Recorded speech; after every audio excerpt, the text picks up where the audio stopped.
వేదిక పైన ఉన్నటువంటి పెద్దలు, సభకు హాజరైనటువంటి గ్రామ ప్రజలకు సిపిఐఎంఎల్ న్యూ డెమోక్రసీ రాష్ట్ర కమిటీ తరఫున అభినందనలు తెలియజేస్తా ఉన్నాం. అనగాడిన జనస్వరం, వెలివాడల రవికిరణం, దిక్కులేని వాళ్లకు దీనబంధువు, కోట్లాది బహుజనుల తలరాతలు మార్చినటువంటి డాక్టర్ బాబాసాహెబ్ అంబేద్కర్ విగ్రహాన్ని ఈ గ్రామంలో నిర్మించడం అనేటువంటిది చాలా సంతోషదాయకమైనటువంటి. విగ్రహాలను ఎందుకు ఏర్పాటు చేస్తాం? ఒకసారి ఆలోచిస్తే వాళ్ళు బ్రతికున్నటువంటి రోజుల్లో వాళ్ళు తీసుకున్నటువంటి కార్యక్రమం ఏదైతే ఉందో ఆ కార్యక్రమం ప్రజలకు ఉపయోగపడినటువంటి స్థితి ఏదైతే ఉందో దాన్ని ఆచరించడానికి ఆ విగ్రహాలను చూసినటువంటి సందర్భంలో వాళ్ళు ఏ ఆశయం కోసం అయితే తమ విలువైనటువంటి ప్రాణాలని సమాజం కోసం అర్పించారో ఆ ఆశయాలని మరొకసారి నెమరేసుకొని ఆ మార్గంలో ప్రయాణించడం. డాక్టర్ బాబాసాహెబ్ అంబేద్కర్ పెద్దలు చెప్పినట్టుగానే అనేక అవమానాలని, అసమానతల్ని ఎదుర్కొన్నాడు. ఈ అవమానాలని, అసమానతల్ని అధిగమించాలి అంటే తన జాతి కోసం తన శక్తి మొత్తం దారిపోసినటువంటి పరిస్థితి ఉంది. అట్లాంటి బాబాసాహెబ్ అంబేద్కర్ ఈ రాజ్యాంగాన్ని నిర్మించినటువంటి పరిస్థితి కూడా ఉంది. ఈ రాజ్యాంగాన్ని నిర్మించినటువంటి సందర్భంలోనే ప్రజలందరికీ ఓటు హక్కు కావాలని చెప్పేసి ఓటు హక్కుని కల్పించినటువంటి స్థితి ఉంది.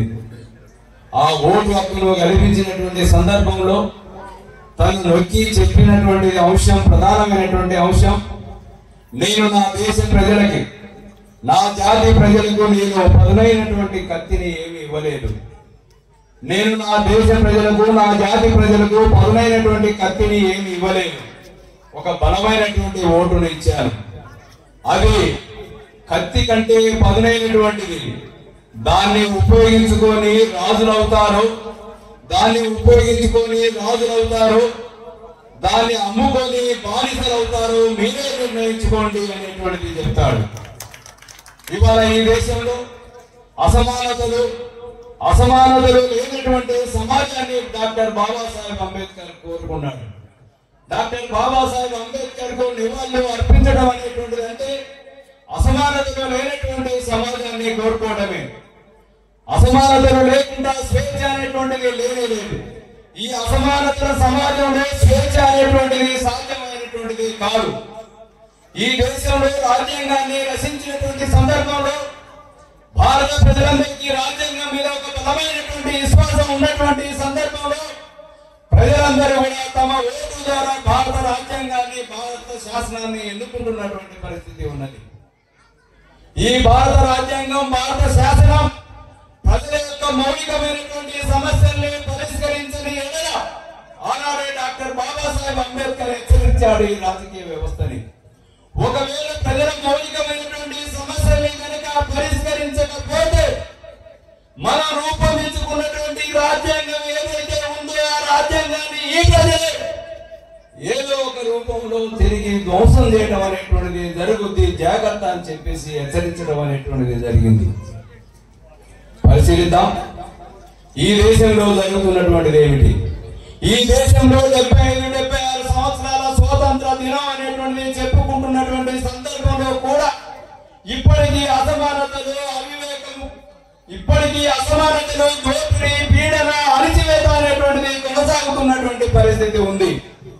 ఇవాళ భారత రాజ్యాంగాన్ని మార్చడానికి తీవ్రమైనటువంటి ప్రయత్నం కొనసాగుతున్నటువంటి పరిస్థితి ఉంది. ఆనాడే డాక్టర్ బాబాసాహెబ్ అంబేద్కర్ మతోన్మాదం గురించి చాలా స్పష్టంగా వివరించడం జరిగింది. మనోభావం జరిగింది. 1927 మనధర్మ శాస్త్రాన్ని తగలబెట్టినటువంటి చరిత్ర డాక్టర్ బిఆర్ అంబేద్కర్ది. అందుకే మిత్రులారా ఆలోచించండి, డాక్టర్ బిఆర్ అంబేద్కర్ ని కొలవడం అనేటువంటిదంటే, తనని గుర్తు చేసుకోవడం అనేటువంటిదంటే అసమానతలు లేనటువంటి సమాజం కోసం కొట్లాడటం. ఈ దేశంలో అసమానతలు ఉన్నది, ఈ దేశంలో దోపిడీ ఉంది, ఈ దేశంలో పీడన ఉంది, ఈ దేశంలో అణిచివేత ఉంది. ఈ దేశంలో దోపిడీ, పీడన, అణిచివేత పోవాలి అనేటువంటిది డాక్టర్ బిఆర్ అంబేద్కర్ కోరిండు. దానికోసం కొట్లాడుతున్నటువంటి దానికోసం నిలబడినటువంటి వాళ్ళు ఎవరు? దానికోసం ఈనాడు నిలబడుతున్నటువంటి వాళ్ళు ఎవరు? ఆ నిలబడుతున్నటువంటి వాళ్ళ పట్ల ఇవాళ హిందూ బీజేపీ మతం ప్రభుత్వం వ్యవహరిస్తున్నటువంటి దమనకాండ ఏమిటి?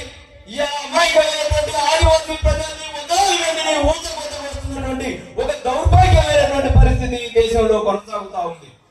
అమాయక ఆదివాసీలు తమ హక్కుల కోసం, తమ రక్షణ కోసం, తమ అడుగు కాళ్ళ కింద ఉన్నటువంటి ఖనిజ సంపదని కాపాడుకోవడం కోసం తీవ్రమైనటువంటి ప్రయత్నాన్ని కొనసాగిస్తా ఉంటే హిందూ మతోన్మాద ప్రభుత్వం వాళ్ళ ఖనిజ సంపదని భవిష్యత్తు సంస్థలకు, పెట్టుబడిదారులకు కట్టబెట్టడానికి తీవ్రమైనటువంటి ప్రయత్నాన్ని కొనసాగిస్తా ఉంది. దాన్ని అడ్డుకుంటున్నటువంటి వాళ్ళని నక్సలైట్ల పేరుతో వందలాది మందిని కాల్చి చంపుతున్నటువంటి పరిస్థితి ఉంది. అవి నక్సలైట్లకే పరిమితం కాకుండా నేడు కాంగ్రెస్ పార్టీ అధ్యక్షుడైనటువంటి రాహుల్ గాంధీ గారిని కూడా అర్బన్ నక్సల్స్ గా చిత్రీకరిస్తున్నటువంటి ఒక దౌర్భాగ్యమైనటువంటి పరిస్థితి ఉంది. దీని వెనుకున్నటువంటి కుట్రని గ్రహించాల్సినటువంటి అవసరం ఉంది. అంటే ఈ దేశంలో బీజేపీ ఏదైతే భావిస్తున్నదో ఆ భావించినటువంటి విధంగానే పరిపాలన కొనసాగాలి తప్ప, రాజ్యంగా ఉండాలి తప్ప మరో పద్ధతిలో ఈ దేశం నడవడానికి వీలు లేదు. దానికి అడ్డొచ్చినటువంటి వాళ్ళని, ప్రశ్నించినటువంటి వాళ్ళని అర్బన్ నక్సలైట్లకు కూడా చిత్రీకరించడానికి ఈ పాలకవర్గ ప్రభుత్వాలు వెనకాడట్లేదు అనేటువంటిదంటే ఈ జరిగేటువంటి ప్రమాదాన్ని పసిగట్టాల్సినటువంటి అవసరం ఉంది. ఈ దేశంలో ప్రజాస్వామ్యం అంటే ప్రజలందరూ విలువలతో కూడుకున్నటువంటి జీవితాన్ని కొనసాగించాలి. ప్రజలందరికీ సమానమైనటువంటి గౌరవం ఉండాలి. అప్పుడు మాత్రమే నిజమైనటువంటి ప్రజాస్వామ్యం అనబడుతుంది. ఈ దేశంలో ప్రజాస్వామ్యం అనేటువంటిది లేదు. ఈ దేశంలో అనేక రకాల వివక్షలు కొనసాగుతున్నాయి. అందుకే మిత్రులారా ఆలోచించండి. 75 సంవత్సరాలైనప్పటికీ ఇంకా అసమానతలు, ఇంకా వెలివాడలు, ఇంకా అండనగితనం అనేటువంటిది కొనసాగుతూనే ఉన్నటువంటి పరిస్థితి ఉంది. దీన్ని పోయేటువంటి పద్ధతిలో పోరాడాల్సినటువంటి అవసరం ఉంది. అటువైపు ప్రయాణించాల్సినటువంటి అవసరం ఉంది. అప్పుడు మాత్రమే డాక్టర్ బిఆర్ అంబేద్కర్ కి నిజమైనటువంటి వారసులు అవుతామని ఆ వైపుగా ఆలోచించాలని కోరుతూ అవకాశం కల్పించిన అధ్యక్ష వర్గానికి అభినందనలు తెలియజేస్తూ ముగిస్తున్నాను.